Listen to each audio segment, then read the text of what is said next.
tuned up. Now what do we do? Well, so the next thing that we got to do is determine if this can be played with a bow. And I can tell you already right now the answer is no. Look at the bridge. See how flat it is? That is horrible planar bow separation. That is not going to be playable as is. So what do we need to do? Well, what we've done so far is we've just adjusted the height of the notches and everything based on the fingerboard. But now what we got to do is we need to go back and readjust the heights of the notches at the tailpiece based on being able to bow them. So let's get a bow, let's rosin it up, let's see what happens. Alright, so this is the bow I recommend for the Cellotar. It's a 1/2 scale cello bow. Now, there's a lot of benefits to using shorter bows, so like a 1/4 scale cello bow is great, it feels awesome, but this is kind of the best all-purpose one for me because full scale 4/4, it's just awkward to play diagonally to me, and shorter ones you can't sustain notes very long, so that's the trade-off. So this is the bow and rosin that I'm giving to my client I'm building this one for. And so you have your rosin, got your bow.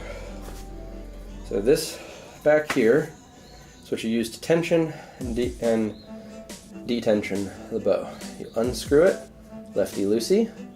You see the bow hair gets poofy and it starts sitting against the stick. This is how you store your bow when you're not using it.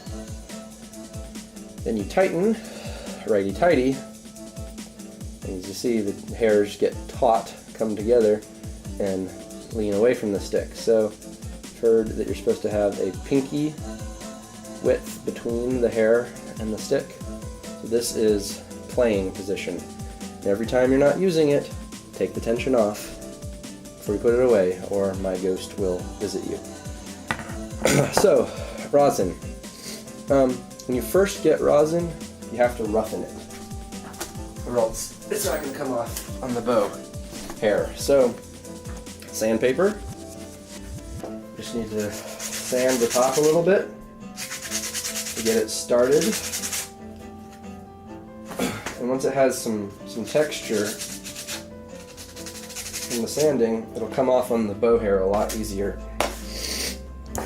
The first time you rosin a bow, you have to do it for like ever, no joke. So you go up and down the length of the bow, just rubbing it back and forth on the hair.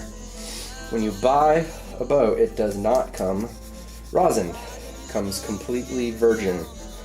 And so a lot of people, when they first try to use a bow, myself included, I pulled it across the strings and it pretty much did nothing.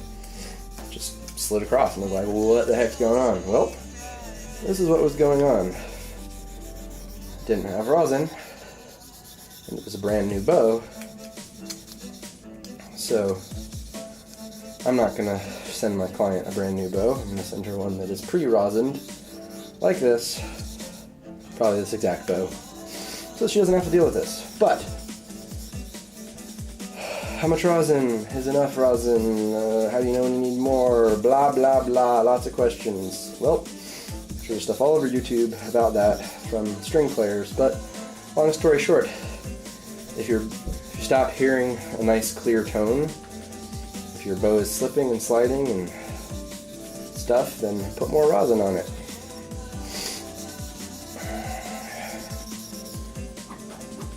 That kind of gets the excess off. So is that enough? I don't know. Let's see.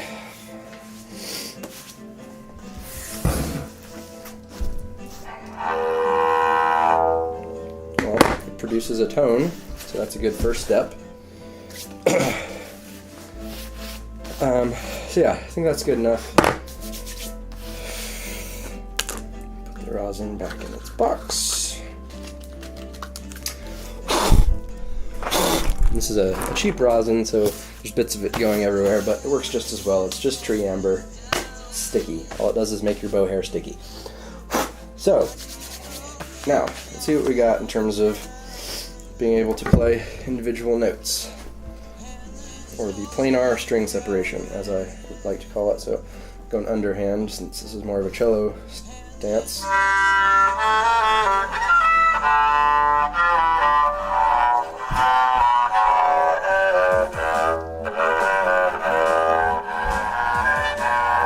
So my biggest issue, high G's fine, and it's usually fine because there's no string on the other side of it, so it's easy to get to that one and just angle down more. And with these bow scoops, you got plenty of space to do that.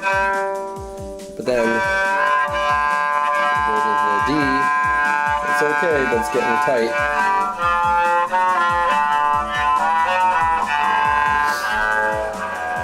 A, the D, and the E are all very much on similar planes.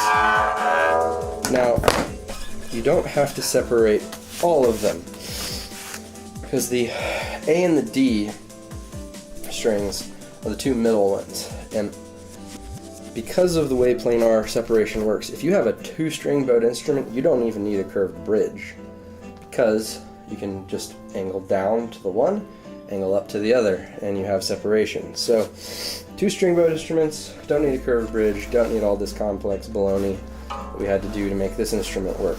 But with four strings, you need the outermost strings to be low enough compared to the innermost. The innermost strings can be like on the same plane, that doesn't matter.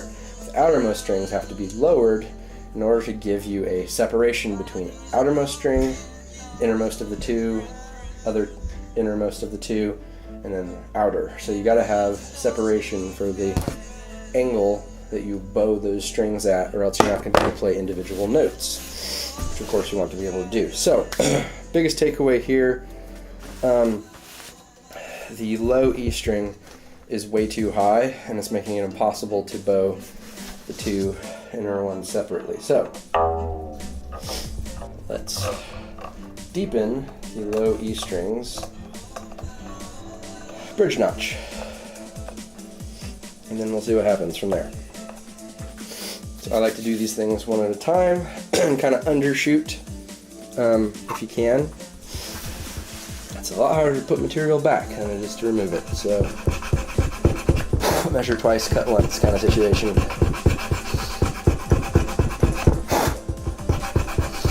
So I'm going to make this knot really, really deep with this triangular file. And at this point you could honestly take the bridge out and recut that edge to lower it, but I'm just going to do this so I don't have to pull it back out. I'm going to take my round file and widen that notch substantially.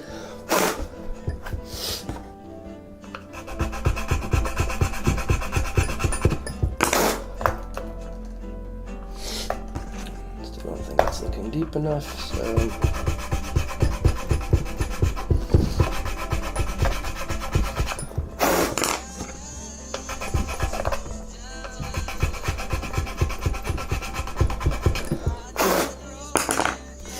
alright, and put a little ding on the body, just cover that up with some purple Sharpie marker, rub it in, good to go. Alright, let's see what we got here now.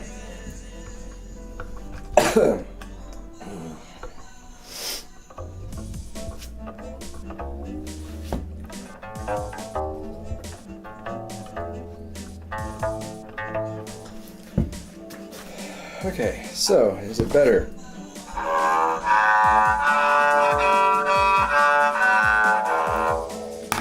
It's better, but it's still not as easy to separate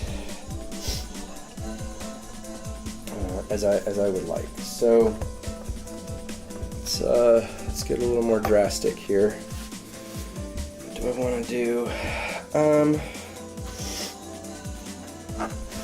So So I'm just going to keep filing because since I'm sick and a little out of it, I'm worried that if I pulled out a power tool or a drill or something that I would cause some damage here that I don't have time to fix before this ships out. So I'm not going to do that. So I'm just going to keep filing with my triangular file.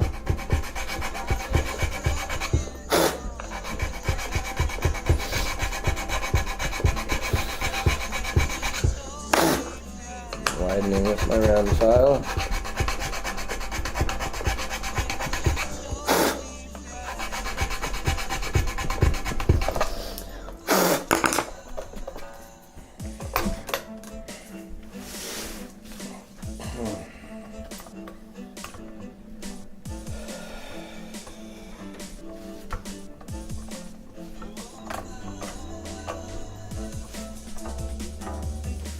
Now this whole thing is a bit of a balancing act. If you haven't figured that out by now, because you can't have the bridge too low, or the fingerboard is going to start rattling when you play the strings that are lowered.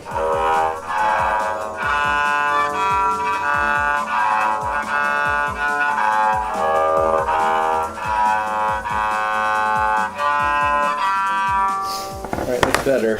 I still think it needs a little more, but let's just check real quick. Go up the neck on the low E. I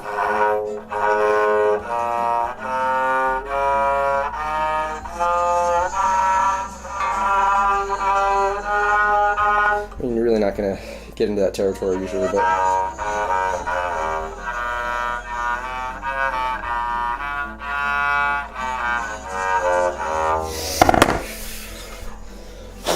well, alright, so I need to lower both the outside strings a little bit more, and I think they're both to the point now where it's about an even amount that's needed, which is not a whole ton. So while I'm here, I'm going to sand off the previous previous notch that I had for that string, so that it's not ugly.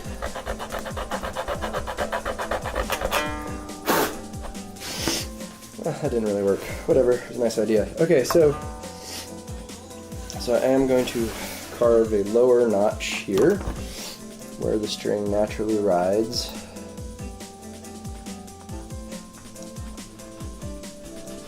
That will get us more planar separation from the middle two strings and make everything more bowable.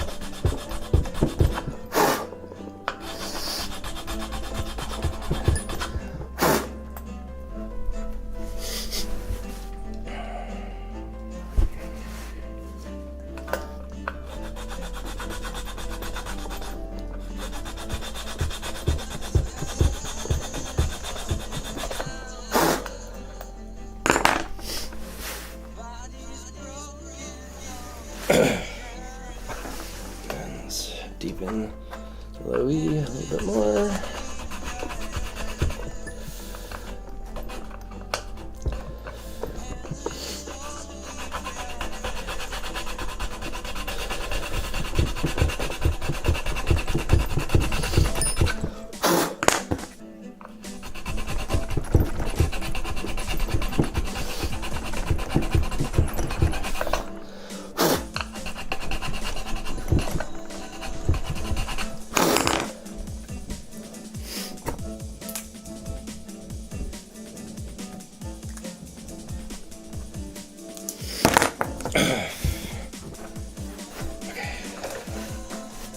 Might be getting close now. Once again, this seems like a pain, to go back and forth, but if you go too shallow, then going back and creating foot risers for the bridge and stuff, it's a lot more of a pain. You don't want to have to do that.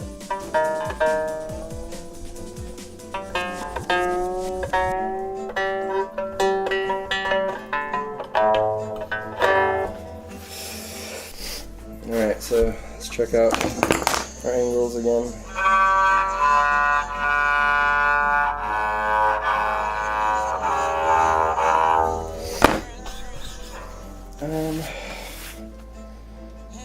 So, once again, close.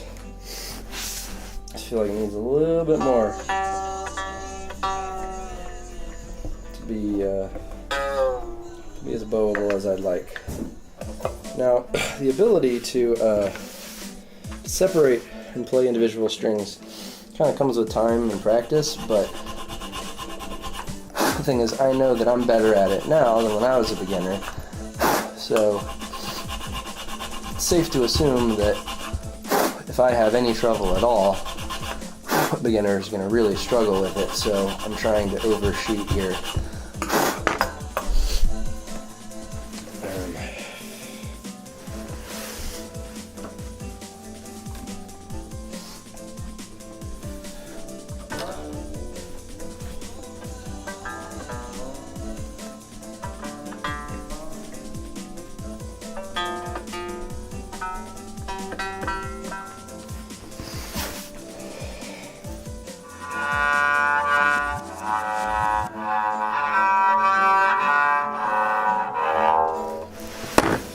Drop that low E a little bit more will be good.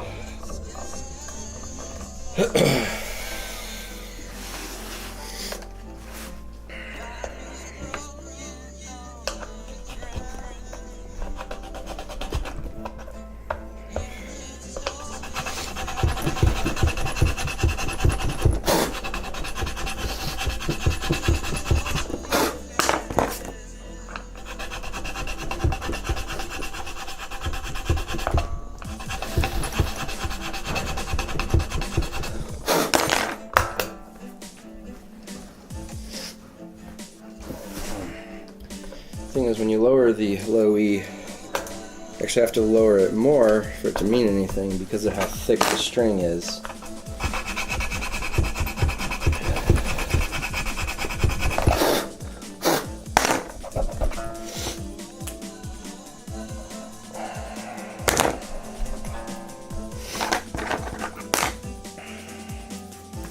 So you can be learning here that have something protecting the body underneath the bridge while I'm doing this, so there we go.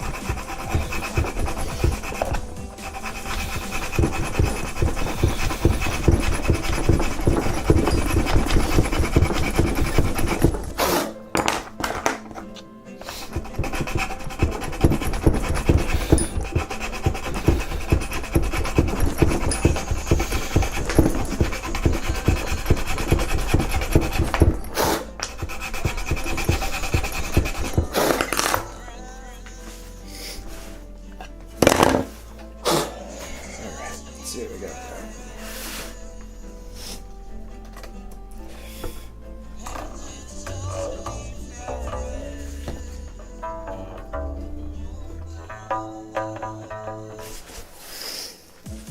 Okay.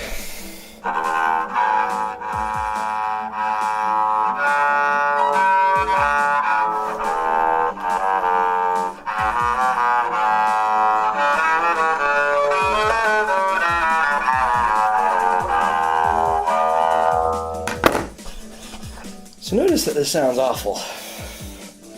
That's okay. I'll tell you why. Because this is not an acoustic instrument. Yes, you heard it right, it's not. It may share a lot of characteristics with design of an acoustic instrument, but it isn't one. So, that low E, I don't know, man. Still think it needs a little bit more. A little bit more. A little bit more lowering.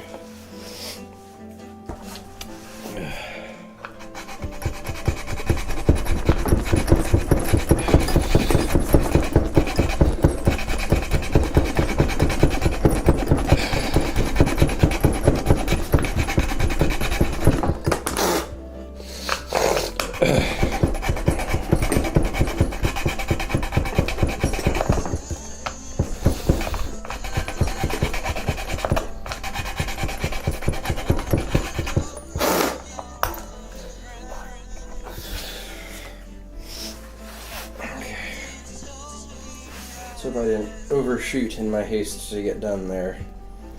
It's definitely happened more than once. This is not a fast process.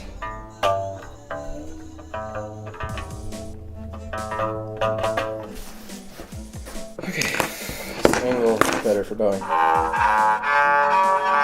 Yes, definitely.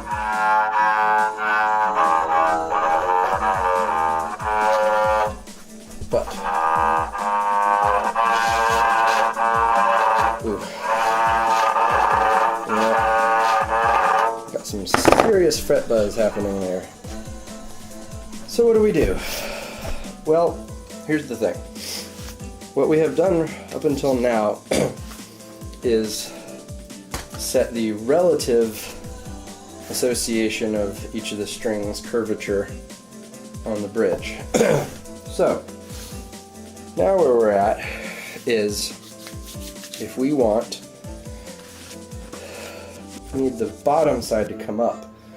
We need a wholesale adjustment, which means we need to put something underneath the base side of the bridge foot, underneath the base bridge foot, so that it jacks up the base side, but all the relative curvature associations of the strings remain the same. So, we need a piece of paper. Yep. What is wood, friends? Paper. So what do we need? To raise this foot up a little bit, either a really, really thin piece of wood or paper. Paper can be folded over, can be cardstock, whatever. We are trying to determine how thick a piece of paper we need. So I'm going to fold up this piece of the template paper and raise up the foot and stick it under there. Let's see if that's better.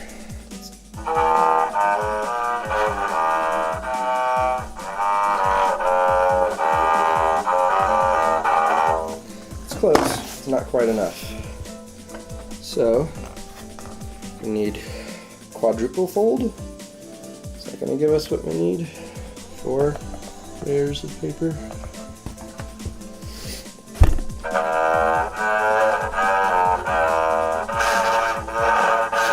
Nope, not enough. So, need to start looking into. So 4 folds of paper isn't enough. Go to 8.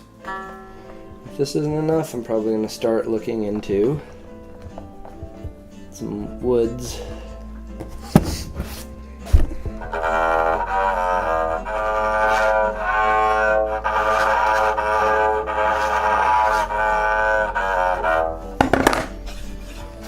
So yeah, not going to cut it. So it looks like we're going to need to have some kind of thicker paper or really thin wood that needs to go under there.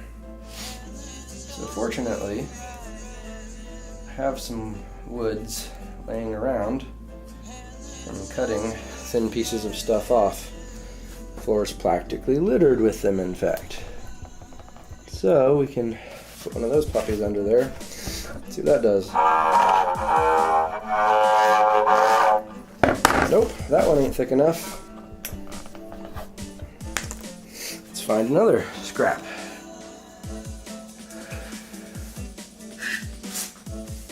And yes, this is one of the situations where you can alter the tone of the instrument if you put a different material between the bridge and the body. But, you know, this is DIY. This ain't rocket science here. We are doing what we gotta do. So, what I'm gonna do is I'm gonna try to cut off a piece of our leftover bridge's foot. It's about the height I think I need.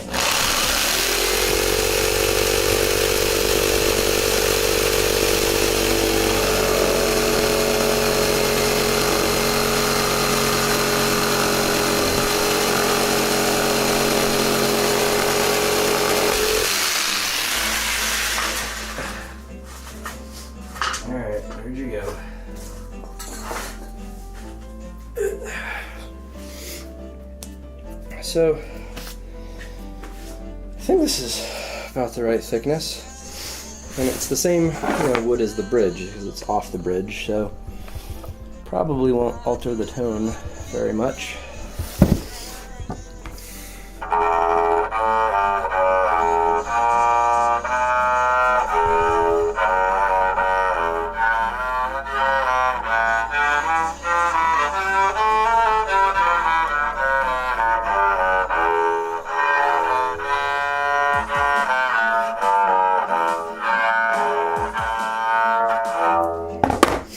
Alright, well, that appears to have worked.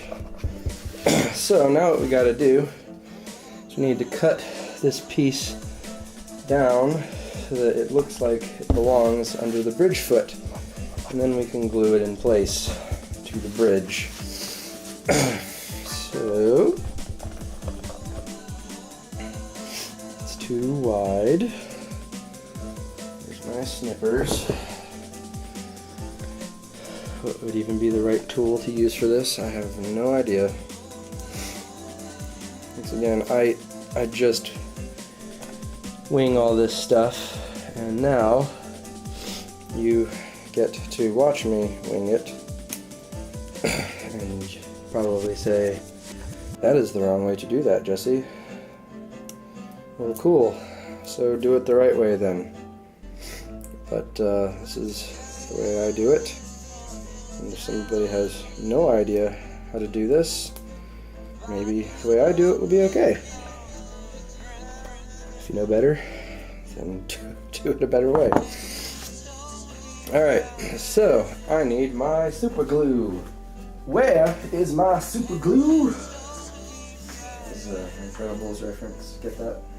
Alright, so I am brushing super glue onto the surface of this thing where it attaches to the bridge, which probably alters the tone or something, blah blah blah.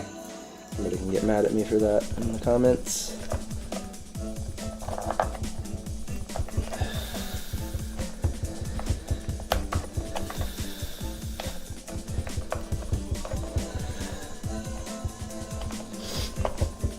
There we go. So that should work very nicely.